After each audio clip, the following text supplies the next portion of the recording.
the hot spots today, Paul. Yeah, the Tri-Valley, far inland in the East Bay, reached up to around 100 degrees. It's still 98 degrees in Concord right now. It's 101 degrees in Livermore, 103 degrees in Fairfield, and it's just the beginning of this heat wave. We're going to be even hotter than this tomorrow. 94 degrees right now in Santa Rosa and in San Jose. 82 at SFO, while downtown at 77 degrees. And the temperature downtown San Francisco did crack 80 degrees, at least briefly this afternoon. Want some relief? How about Half Moon Bay? 64 degrees. Now, heat advisories and excessive heat warnings go into effect at 11 a.m. tomorrow, including most of the Bay Area except right around the water. Yeah, temperatures are going to be cracking triple digits in most inland portions of the Bay Area. We'll take a closer look at tomorrow's highs. We'll look ahead to the weekend in just a few minutes. All right, Paul, thanks. KPIX 5's Andria Borba looking at the challenges that come with both a heat wave as well as a pandemic. She's live in Walnut Creek. Andria? Well, Alan, I can tell you here in Walnut Creek, it has been flirting with 100 degrees off, on, above, below all afternoon long. There's not a lot of relief even in the shade right now where I'm standing. But businesses and social agencies have been finding themselves in a pickle trying to accommodate both the heat and the pandemic at the same time.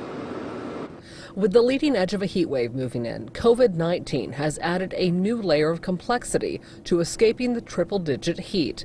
Sunrise Bistro and Catering in Walnut Creek spent $12,000 getting their patio and parking lot ready for outdoor dining, only to add another cost today: misters to keep diners cool. We have 12 pop-up canopies to hopefully help with the heat. We add the misters and we hope for the best. In Pleasant Hill, at the Contra Costa Employment and Human Services Department, a cooling center with water and snacks is available for folks without air conditioning. Today, that cool down requires a mask and only has room for 11. Pre-COVID, we had 52 seats inside, plus our outside area, our foyer area.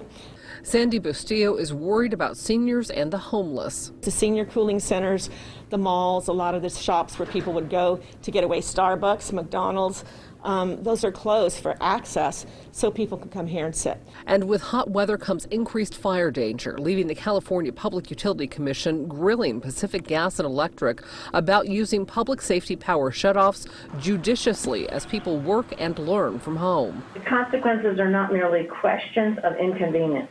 They're questions of, can I pay my rent this month? Can I feed my family this month? Can I power my medical equipment I need to live? PG&E admits last year's notifications and shutoffs were problematic. In our performance last year, it was awful in terms of how we engaged with the counties and the tribes. So, in fact, that became my number one objective, to close that gap. So, Andrea, as a customer, I got the notice from PG&E saying the shutoffs would be smaller, more targeted, but they said nothing about a heat wave. What about during this heat wave? If we get the winds, is it going to happen? The key to these public safety power shutoffs, Alan, are the wind speeds and the very dry conditions. We haven't seen a lot of wind with this heat wave. Clearly, there's not a lot right here in Walnut Creek right now. It's pretty stifling.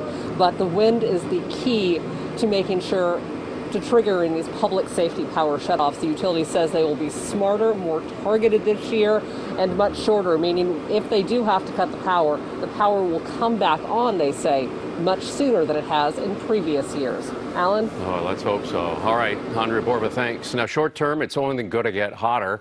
As a result, state officials have issued a statewide flex alert. We're all being asked to voluntarily conserve energy tomorrow between 3 p.m. and 10 p.m.